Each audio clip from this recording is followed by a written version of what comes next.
ننسخ من آية أو ننسها نأت بخير منها أو مثلها ألم تعلم أن الله على كل شيء قدير ألم تعلم أن الله له ملك السماوات والأرض وما لكم من دون الله من ولي ولا نصير۔ ترجمہ، ما جو کچھ ننسخ منسوخ کیا ہم نے، من آیتن کوئی آیت، او ننسہا یا بھلا دیا ہم نے اس کو، نأتی لے آتے ہیں ہم، بخیر بہتر، منہا اس سے، او مثلہا یا اس جیسی۔ الم تعلم کیا نہیں جانتا ہے تو، ان اللہ بے شک اللہ تعالی، علی کل شیء ہر چیز پر، قدیر قادر ہے۔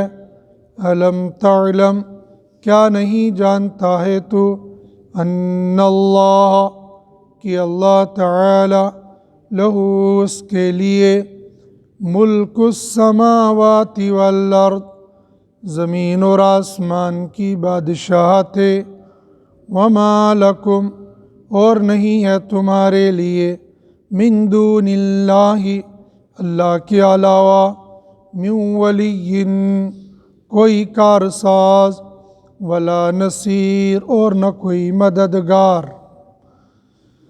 یہ سورہ بقرہ کی آیت نمبر 106 اور 107 کی تلاوت اور ترجمہ ہم نے سنا۔ یہودیوں کا عمل تھا کہ وہ قرآن کریم کی، اللہ کی ذات پر، خود حضرت نبی کریم صلی اللہ علیہ وسلم کی ذات اقدس پر طرح طرح کے اعتراضات اور الزام لگایا کرتے تھے۔ قرآن کریم جس کے اندر 6666 آیتیں ہیں، بعض آیات وہ ہے کہ جو پہلے نازل ہوئی، بعد میں اللہ نے ان کو منسوخ کر دیا۔ منسوخ یہ کہتے ہیں ختم کرنے کو۔ یہ دو طرح سے ہوتا تھا۔ ایک طرح اس کا یہ ہوتا تھا کہ اللہ نے قرآن اتارا لفظوں میں، بعد میں دوسری آیت آئی اور یہ کہا کہ جو پہلی آیت تھی اس کے الفاظ بھی ختم اور اس کی تلاوت بھی ختم، اس کے احکام بھی ختم۔ کچھ آیات قرآن کے اندر ایسی ہیں جن کے الفاظ موجود رہے لیکن ان کا حکم ختم ہو گیا۔ ایسی ایک دو آیتیں ہیں۔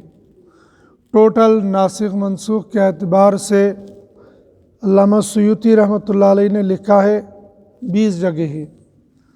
شاہ ولی اللہ محدث دہلوی رحمۃ اللہ علیہ نے لکھا ہے ایسی قرآن میں 5 جگہ ہے۔ ایسا کیوں ہوتا تھا؟ یہ سمجھنے کے لیے ایسے ہے جیسے کرونا پہلے اپنی پوری لہر پر تھا تو ٹوٹل بند تھا، ملکوں کے ملک بند تھے۔ پھر جب ڈاکٹروں نے اطلاع دے دی کہ اب کرونا کے کیس گھٹنے لگے تو کو حکومتی اعتبار سے گائیڈ لائن میں تخفیف آنے لگی۔ پھر تخفیف ہوتے کافی تخفیف ہو گئی۔ بعض وہ احکام بالکل ختم تھے، بالکل کھل گئے، مثال کے طور مساجد، دیگر جگہ گیدرنگ وغیرہ۔ لیکن دنیا والے جو یہ احکام کے اندر کمی بیشی کرتے ہیں، کانٹ چھانٹ کرتے ہیں، یہ ایک اندازے کے مطابق ہوتا ہے، اللہ کے یہاں طے شدہ نظام کے مطابق ہوتا ہے۔ اور اللہ اپنے علم کے ذریعے سے، ایسا نہیں ہے کہ الیاذ باللہ اللہ کو پہلے معلوم نہیں تھا کہ ایسے ہوگا تو لہٰذا پہلے یہ دے دو بعد میں یہ حکم دے دو، نہیں۔ اللہ نے انسان کے لیے ولادت سے لے کر موت اور جنت تک کے سارے نظام طے کر دیے ہیں۔ لوگوں کے مزاج کے مطابق احکام تھوڑے تھوڑے آتے یا یکدم آگے۔ مثال کے طور پر لوگ شراب پیتے تھے اور جب اسلام لے آئے تب بھی شراب پینے لگے، ایک زمانے تک شراب پیتے رہے، تو اللہ پاک نے یکدم حکم نہیں دیا کہ یسألونک عن الخمر والمیسر قل فیہما اثم کبیر ومنافع للناس۔ شراب پینے میں لوگوں کے تھوڑا سا فائدہ ہے لیکن نقصان بڑا ہے۔ یہ تدریجی طور پر حکم آنے لگا، یکدم حرام نہیں کی گئی۔ پھر ایک زمانے کے بعد حکم انما الخمر والمیسر والانصاب والازلام رجس من عمل الشیطان، یہ سارے کے سارے شیطانی عمل ہے، لہذا آج کے بعد شراب بالکل نہیں پی جائے۔ لا تقربوا الصلاة وانتم سکارا، یہ پہلے تھا، نماز کے قریب مت جانا جب تم نشے کی حالت میں ہو۔ لیکن جب انما الخمر والمیسر نازل ہو گئی آیت، تو پھر شراب کو ہاتھ لگانا، شراب کو بیچنا، شراب کے اٹھانے میں مدد کرنا، شراب کے لیے دکان دینا، اس کا کرایہ وصول کر لینا، شراب کی کسی طریقے کی کوئی مدد کر لینا، یہ کلی طور پر حرام اور ناجائز ہو گئی۔ اب شراب کے ذریعے سے انسان مسلمان کوئی بھی فائدہ نہیں اٹھا سکتا ہے۔ ایک آیت ہے قرآن کے اندر، کتب علیکم اذا حضر احدکم الموت، جب تمہاری موت قریب آ جائے، کتب علیکم، تو تم وصیت لکھ لیا کرو۔ جو تمہارے پاس مال جائیداد ہے، جس کے بارے میں جتنا لکھو گے اس کو دے دیا جائے گا، اور ایسا کرنا شروع میں فرض تھا، ضروری تھا کہ موت سے پہلے پہلے مکان اس کا، دکان اس کی، زمین اس کی، جائیداد اس کی، اونٹ اس کا، بھیڑ بکریاں اس کی، یہ پہلے لکھ دینا تھا۔ لیکن بعد میں سورہ نساء کی آیت یوصیکم اللہ فی اولادکم للذکر مثل حظ الانثیین، پورا ایک رکو نازل ہو گیا کہ باپ کو اتنا ملے گا، بیٹی کو اتنا ملے گا، بیٹے کو اتنا ملے گا، بیوی کو اتنا ملے گا، 2 بیویاں ہیں تو اتنا ملے گا، ماں شریک بھائی ہیں تو اتنا ملے گا، باپ شریک بھائی ہیں اتنا ملے گا، اگر باپ کی پراپرٹی ہے تو یہ، اگر بھائی کی پراپرٹی، پورا نصاب متعین کر دیا کہ مرنے والا جو جائیداد چھوڑ کر جائے گا اس کے لیے حصے متعین کر دیے۔ اب وہ جو مرنے سے پہلے وصیت کرنی لازم تھی وہ حکم ختم ہو گیا۔ اب چونکہ حصے خود اللہ نے متعین کر دیے، لیکن وہ آیت آج تک قرآن کے اندر موجود ہے، سورہ بقرہ کے اندر ہی دوسرے پارے میں ہے کہ کتب علیکم اذا حضر احدکم الموت، کہ جب موت قریب آ جائے گی تم کو وصیت کرنی، یہ آیت موجود ہے لیکن حکم اس کا باقی نہیں ہے۔ اس طریقے سے قرآن کریم کے اندر کچھ آیات ایسی تھی کہ جن کا حکم تھا، لیکن بعد میں آیت بھی ختم تو حکم بھی اس کا ختم ہو گیا۔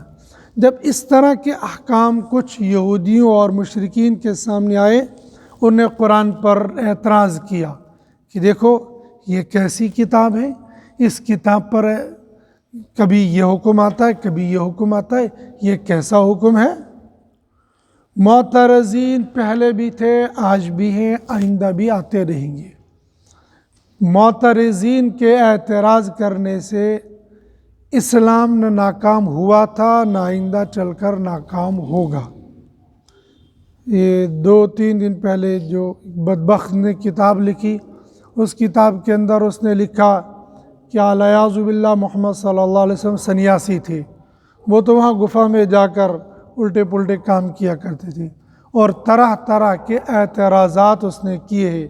نہ مسلمانوں کا رکھا ہے، پہلے سے نہ مسلمانوں نے پہلے داخل تھا نہ اب داخل ہے، اعتراض ایسے کر رہے کہ فسفسے ایمان والے سوچتے ہیں ممکن ہے یہ صحیح ہوگا، اور وہ روایات چونکہ موجود ہے لیکن ان کا پس منظر کیا ہے، ماں بعد کیا ہے، پہلا کیا ہے، بعد میں کیا ہے۔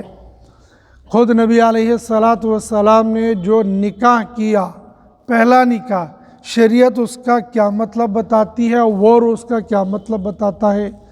جو کم ایمان والے ہوتے، جو قرآن اور سنت کا اور سیرت کا مطالعہ نہیں کرتے، ایسے لوگوں کے لیے، ایسے لوگوں کی بکواس ایمان کے لیے متزلزل ثابت ہو سکتی ہے، لیکن جو ایمان میں مضبوط ہے تو ان کا ایمان اور مضبوط ہو جاتا ہے۔ اور ایسے گستاخوں کو کیفر کردار تک پہنچانے کے لیے عزم مصمم ان کے دلوں کے اندر ایک داعیہ پیدا ہوتا ہے کہ یہ بدبخت ہمارے نبی پر اعتراض کرے، اسلام کوئی قبول نہ کرے، اس پر کوئی اعتراض نہیں، اس کی اپنی مرضی، فمن شاء فلیؤمن ومن شاء فلیکفر۔ قرآن نے کسی کو اسلام لانے پر نہ زبردستی کی ہے، نہ کر رہا ہے، نہ آئندہ کبھی کر سکتا ہے۔ کسی مسلمان کی ہمت ہی نہیں ہے، اس کو اسلامی اور قرآنی اجازت ہی نہیں ہے وہ کسی کو زبردستی پکڑ کے لائے تو اسلام قبول کر، چاہے وہ عامی آدمی ہو، چاہے وہ کوئی عالم ہو، مفتی ہو، یا حکومت کا عہدے دار ہو، حتیٰ کہ اگر وہ پرائم منسٹر ہوگا، اس کے پاس پورا اقتدار ہوگا اور پورا انتظام اس کے کنٹرول میں ہوگا، اور اس کے ملک کے اندر 10 غیر مسلم رہتے ہو، ان 10 مسلمانوں پر اسلام کی طرف سے اجازت نہیں ہوگا کہ ان 10 غیر مسلموں کو تم زبردستی اسلام لے آؤ۔ اگر یہ کان پکڑ ان کو کہیں گے کہ لاؤ زبردستی کلمہ قبول پڑھ لو اور اسلام قبول کر لو، خود اسلام کھڑا ہو جائے گا، اور اس کے خلاف جو کلمہ زبردستی پڑھوا رہا ہوگا اس کے خلاف قرآن کھڑا ہو جائے گا۔ تم کو قرآن نے کہا لا اکراہ فی الدین، زبردستی کسی کو قرآن کے اندر، اسلام کے اندر نہیں لا سکتے ہو۔ ہاں، جو اسلام کے اندر آ جائے گا اب اس کو اسلام کے قانون فالو کرنے پڑیں گے۔ جو ہندوستان میں رہے گا اس کو ہندوستانی قانون فالو کرنے پڑیں گے، جو سعودی میں رہے گا اس کو سعودی قانون فالو کرنے پڑیں گے، جو امریکہ میں رہے گا اس کو امریکہ کے قانون فالو کرنے پڑیں گے۔ لیکن ایک آدمی ہندوستان میں رہ رہا اور اس کو زبردستی کہا جائے گا تم سعودی کے قانون فالو کر لو، تم امریکہ کے قانون فالو کر لو، یہ پاگل پن ہوگا۔ لیکن جب اس کو ہندوستان کا رہائشی، سعودی کا رہائشی، امریکہ کے رہائشی ڈکلیئر کر دے گا حکومتی سطح پر، اب اس کو لازم ہوگا جو یہاں کی حکومت بتائے گی تم کو وہی کرنا پڑے گا۔ سال سعودی، وہاں وظیفہ ملتے گا، راشن کارڈ بنانے کی ضرورت تم کو نہیں ہوگی۔ ہندوستان میں رہنا ہے تو تم کو راشن کارڈ بنانا پڑے گا، آدھار کارڈ بنانا پڑے گا۔ اب سعودی میں جا کر اس کو کہیں گے آدھار کارڈ لا، کہا یہاں اس کی ضرورت نہیں ہے۔ سعودی والے کو یہاں آ کر کہیں گے کہ تم تو ٹورسٹ آئے ہو لہٰذا یہاں آدھار کارڈ نہیں۔ جو رہائش پذیر ہو جائے گا جہاں پر، اس کو وہاں کے قانون فالو کرنے پڑیں گے۔ سائیکل چلا رہا بندہ، سائیکل والے کو کہیں گے تم ہیلمٹ لگا لو، کہیں گے یہ ٹریفک والا دیوانہ ہو گیا ہے۔ اب جو آدمی موٹر سائیکل چلا رہا ہے اس کو کہیں گے سیٹ بیلٹ لگا لو، یہ کہاں سے لگائے گا؟ قانون اس پر آ جائے گا جو قانون کے دائرے میں ہوگا۔ ایسے ہی جب کوئی بندہ اسلام قبول کرے گا تب اس پر زیادتی نہیں، اس کو حکم ہوگا کہ تم کو مسجد آنا پڑے گا، تم کو نماز پڑھنی پڑے گی، تم کو زکوٰۃ دینی پڑے گی، حج فرض ہو گیا حج کرنا پڑے گا، اسلامی نظام ہوگا نہیں جاؤ گے مسجد تو ڈنڈے کھاؤ گے، تم نہیں حج کرو گے تمہارے اوپر حکم آ جائے گا قاضی کی طرف سے۔ لیکن جب تک کوئی آدمی اسلام کے دائرے کے اندر نہیں آیا ہے، ہرگز نہ قرآن اس کی اجازت دیتا ہے، نہ حدیث اس کی اجازت دیتی ہے، نہ حضرت نبی کریم صلی اللہ علیہ وسلم اس کی اجازت دیتے ہیں، نہ کوئی مسلمان کسی کو اجازت ہے تم زبردستی کسی کا کان پکڑ کرو تم کلمہ پڑھو۔ یہ اسلام پر اعتراض ہے کہ یہ لوگ کہتے ہیں اسلام زبردستی قبول کرو۔ تب جب بالکل تمہاری حکومت ہوگی اور تمہارے پورے ملک میں جہاں تم اربوں ہوں گے اور غیر مسلم 10 ہوں گے، تمہارے لیے جائز نہیں ہوگا 10 غیر مسلموں کو زبردستی اسلام میں لاؤ۔ جب تب اجازت نہیں ہوگی تو عام کہاں سے اجازت ہوگی؟ یہ اسلام سے ناواقفی اور اسلام کا مطالعہ نہ کرنے کی وجہ سے قرآن پر، حدیث پر اعتراض کیا جاتا ہے۔ اور جو لوگ قرآن کی چند آیات کو لے کر جہاں تم کافروں کو پاؤ وہاں تم ان کو قتل کر دو، اس کا پس منظر ہے۔ وہ قریش مکہ میں جب مکہ والے وہاں تھے، جب مکہ فتح ہو گیا تھا اور وہ صرف 10 آدمی تھے، ہر کافر کے لیے یہ حکم نہیں تھا، صرف 10 تھے جن کے بلا ضمانت وارنٹ، اور تم بھی تو نکالتے ہو بھائی، تم بھی تو کہے ہو جہاں یہ دیش دروہی ملے گا اس کو گولی مار دو، یہ تم قانون نہیں بناتے ہو؟ کیا اسلام کو یہ قانون بنانے کا حق نہیں ہے؟ جن لوگوں نے حضرت نبی کریم صلی اللہ علیہ وسلم کو دھکے دے دے کر باہر نکالا تھا، اور جن لوگوں نے حضرت نبی کریم صلی اللہ علیہ وسلم کی حاملہ بیٹی کو برچھا مار کر ختم کر دیا تھا، اور جن لوگوں نے اپنی پراپرٹی ہونے کے باوجود ان کو بے گھر کیا گیا تھا، اگر ایسے لوگوں کو سبق سکھانے کے لیے چند لوگوں کو ابتدائی دور میں ان پر بلا ضمانت وارنٹ نکل گئے تھے، اس میں برائی کون سی بات ہے؟ تم بھی تو کرتے ہو۔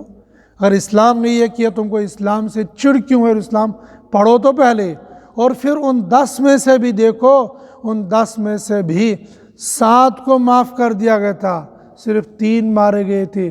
ابو جہل جو اسلام کا سب سے کٹر دشمن رہا ہے، اسلام کی تاریخ میں ابو جہل کا نام ہٹلر والوں میں سے شمار کیا جاتا ہے، جن نے اسلام اور مسلمانوں کو تکلیف پہنچائی۔ اس ہٹلر، اس ابو جہل کی بہو آتی ہے اور حضرت نبی کریم صلی اللہ علیہ وسلم سے عرض کرتی ہے، میں اپنے شوہر ابو جہل کے بیٹے اکرمہ کے لیے آپ سے پناہ مانگتی ہوں، اور اکرمہ ان 10 لوگوں میں سے تھا جن کے لیے بلا ضمانہ وارنٹ نکل گئے تھے۔ لیکن جب اس عورت نے پناہ مانگی، یہ یہاں سے گئی، حضرت نبی کریم صلی اللہ علیہ وسلم نے فرمایا جاؤ، ہم نے اس کو پناہ دی۔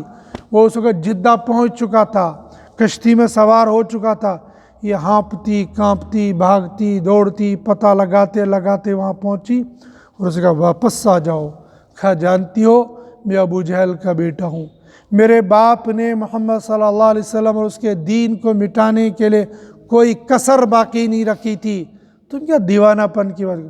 کہا میں نے ضمانت لی ہے اور میں گارنٹی دیتی ہوں کہ محمد نے جو کمٹمنٹ کیے ہیں اس کے خلاف کبھی نہیں کرے گا، لہذا تم چلو۔ چنانچہ وہ واپس آ گیا۔ ابو جہل کے بیٹے اکرمہ کو اللہ کے نبی نے معاف کر دیا۔ وحشی جس نے پیارے نبی صلی اللہ علیہ وسلم کے چچا کو قتل کیا تھا، اور ابو سفیان کی بیوی ہندہ نے آپ کے ناک کان کاٹے تھے، مسلح کیا تھا، جب فتح مکہ کے موقع پر سامنے آ گئے اور اسلام قبول کر لیا، اللہ کے نبی نے ان کو معاف کر دیا۔ اسلام تو اتنا دریا دل رکھتا ہے کہ اپنے دشمنوں کو معاف کرتا ہے۔ تمہیں کوئی کس نے کہا کہ تمہارے خلاف اسلام تلوار نکالتا ہے بلا وجہ کے اور تم کو قتل کرتا ہے بلا وجہ کے؟ انشاءاللہ اسلام یہ کہتا ہے، اگر آپ کی جوان بیٹی واقعی 10 مسلمان جوانوں کے بیچ میں ہوگی اور اپنی عزت کی امان مانگے گی ان سے، وہ جان تو دے سکتے ہیں لیکن کسی غیر مسلم کی بیٹی کو آنکھ اٹھا کر نہیں دیکھ سکتے، اس لیے کہ ان کو قرآن نے کہا قُل لِلْمُؤْمِنِينَ يَغُضُّوا مِنْ أَبْصَارِهِمْ، اپنی نگاہوں کو نیچے کر لو۔ ہاں، سینکڑوں میں، لاکھوں میں، ہزاروں میں ایک آدھا مسلمان اگر اس طرح کی غلطی کرے گا تو اس کا مطلب یہ تھوڑی ہوگا کہ سارا اسلام ایسے ہی ہے۔ اسلام کہتا ہے ہر ایک کی بیٹی کی عزت آبرو کی تم حفاظت کرو۔ اسلام یہ کہتا ہے تمہارے پڑوس میں اگر کوئی غیر مسلم رہتا ہے تو تم اس کی مالی مدد کرو، اس کے چولہا اگر نہیں جلتا اس کا چولہا جلاؤ۔ جہاں پر ہم لوگوں کو مدد کرنی ہوتی ہے وہاں ہم بھی لوگ مدد بھی نہیں کرتے ہیں، اور جہاں نہیں کرنی ہوتی وہاں مددیں کر لیتے ہیں۔ مذاہب الگ الگ ہیں، مذاہبی رواج اپنے الگ ہیں، لیکن اسلام نے ہمیں یہ کہا تم ہر ایک کی خدمت کرو، حتیٰ کہ اگر اللہ نے تم کو وسعت دی اور تمہارے پڑوس میں کوئی غیر مسلم رہتا ہے، اس کی جو ضرورت ہے اس کی ضرورت کو پورا کرو، یہاں تک کہ اگر تمہارے پاس اللہ نے اتنا مال دیا ہے اور وہ غریب ہے، تم اس کے گھر کا خرچہ اٹھا سکتے، اس کا گھر خرچہ اٹھا لو۔ وہ نماز نہیں پڑھتا ہے، تم تب بھی اس کے کھانے کا انتظام کر دو۔ وہ قرآن کو نہیں مانتا ہے، تب بھی تم اس کے قرآن کھانے کا انتظام کرو، اس کے بال بچوں کا انتظام کر لو۔ وہ اسلام کو بالکل نہ جانتا ہے نہ مانتا ہے، تب بھی اگر تمہارے پاس وسعت ہے اس کی مدد کرو۔ لیکن جب اسلام لے آئے گا پھر اسلام کے احکام اس کو فالو کرنے پڑیں گے۔ غرض یہ کہ اسلام کے اندر کچھ باتوں کو لے کر جن کے آگے اور پیچھے کے واقعات سامنے نہیں بیان کیے جاتے، بس بیچ کی بات کو اٹھا کر بیان کیا جاتا ہے۔ پہلے بھی اسلام پر اعتراض کرتے تھے، آج بھی اعتراض کر رہے ہیں۔ تو ان لوگوں نے، یہودیوں نے اعتراض کیا قرآن پر، یہ کیسا قرآن ہے، کبھی اس میں کوئی بات آتی ہے، کبھی اس میں مٹا دی جاتی ہے، یہ کیا بات ہے؟ اللہ پاک نے ان لوگوں کو جواب دیا، ہم جو قرآن کے اندر اگر کوئی بات پہلے اتاری تھی، بعد میں اس کو منسوخ کیا، اس کے پیچھے اللہ کی منشا، اللہ کا راز ہے۔ اور کیا ہوتا ہے، کیوں ایسا کرتے ہیں؟ مَا نَنسَخْ مِنْ آیَةٍ أَوْ نُنْسِهَا، جو کچھ منسوخ کیا ہم نے اللہ کی آیات میں سے یا اس کو بھلا دیا، بالکل قرآن سے بھی ختم کر دیا، لوگوں کے ذہنوں سے بھی ختم کر دیا، لیکن کرتے کیا ہے؟ نَأْتِ بِخَيْرٍ مِّنْهَا أَوْ مِثْلِهَا، جب ایک حکم کو ختم کر دیا تو نیا حکم لاتے، وہ نیا حکم بہتر ہوتا ہے یا اسی جیسا ہوتا ہے، ایسا نہیں ہے کہ اس سے گھٹیا ہوگا۔ جیسے ایک حکیم ایک مریض کو ایک دوائی دیتا ہے، تب اس کو پتہ چلتا ہے کہ ٹھیک ہو رہا، پھر وہ دوائی بدل دیتا ہے، دوائی بدل دیتے اس کو دست شروع ہو گئی، ہاں اس کو ہارٹ کا پریشر تیز ہو گیا، بلڈ پریشر ہو گیا دوائی بدلنے سے، پھر کہتا اوہ نہیں یہ دوائی بند کر دو، یہ دوسری دوائی دو۔ یہ اندازے کے ساتھ کہہ رہا تھا، قرآن یہ کہہ رہا، اللہ یہ کہہ رہے ہیں ہم اس سے بہتر لاتے ہیں یا اس جیسی لاتی ہے۔ ایسا نہیں ہے کہ پہلے جو حکم تھا اس سے گھٹیا، اس سے کمزور حکم لائیں گے، نہیں، اس سے بہتر لائیں گے یا اس جیسا ہی لائیں گے۔ أَلَمْ تَعْلَمْ أَنَّ اللَّهَ عَلَىٰ كُلِّ شَيْءٍ قَدِيرٌ، کیوں ایسا؟ اس لیے کہ اللہ کے پاس قدرت بڑی ہے، اللہ ہر چیز پر قادر ہے، اللہ ہر چیز پر قادر ہے۔ اور أَلَمْ تَعْلَمْ أَنَّ اللَّهَ لَهُ مُلْكُ السَّمَاوَاتِ وَالْأَرْضِ، کیا نہیں جانتے ہو تم کہ اللہ کے لیے زمین اور آسمان کی بادشاہت، جس کے لیے بادشاہ تھے وہ جو چاہے گا حکم لا سکتا ہے، اس کے اندر کوئی اعتراض نہیں کر سکتا ہے، اور اس صورت میں جب اس سے بہتر بات آئی ہو تو کون اعتراض کر سکتا ہے؟ وَمَا لَكُم مِّن دُونِ اللَّهِ مِن وَلِيٍّ وَلَا نَصِيرٍ، اور ایمان والے تجھے ہمیشہ اللہ پر نگاہ رکھنی چاہیے، دنیا کے حالات سے، دنیا کی پریشانیوں سے، دنیا کی طاقتوں سے تجھے ڈرنے اور گھبرانے کی ضرورت نہیں ہے، یہ تو بدلتا رہتا ہے، نظام چلتا رہتا ہے۔ وَمَا لَكُم مِّن دُونِ اللَّهِ، اور نہیں ہے تمہارے لیے اللہ کے سوا، من ولی، کوئی کارساز، کوئی مددگار، کوئی دوست، ولا نصیر، اور نہ تمہارا کوئی معاون اور مددگار ہے۔ تم خوشحالی میں ہو تب بھی اللہ ہی معاون ہے، یہ خوشحالی دینے والا اللہ ہی، اور اگر وقتی طور پر کبھی کبھار تنگ دستی میں ہو، پریشانی میں ہو، تکلیف میں ہو، تو یہ تکلیف میں بھی اللہ ہی تمہیں اس تکلیف سے نکالنے والا ہے، کوئی اور طاقت نکالنے والی نہیں ہے۔ اگر کوئی مول صاحب پھونک دیتا ہے تو اس پھونک میں اثر اللہ ڈالتے ہیں، اگر ڈاکٹر صاحب دوائی دیتے ہیں تو اس دوائی کے اندر اثر اللہ ڈالتے ہیں، یہ سارے اسباب ہیں، اصل تو ہر حال میں کارساز، معاون، مددگار وہ اللہ ہے، اور ایمان والوں کو ہمیشہ اپنی نگاہ اللہ پر ہی رکھنی چاہیے۔ اللہ پاک مجھے آپ کو قرآن پاک کو پڑھنے، سننے، سمجھنے اور اس کے مطابق عمل کرنے کی توفیق نصیب فرمائے۔ وآخر الدعوانا الحمد للہ رب العالمین۔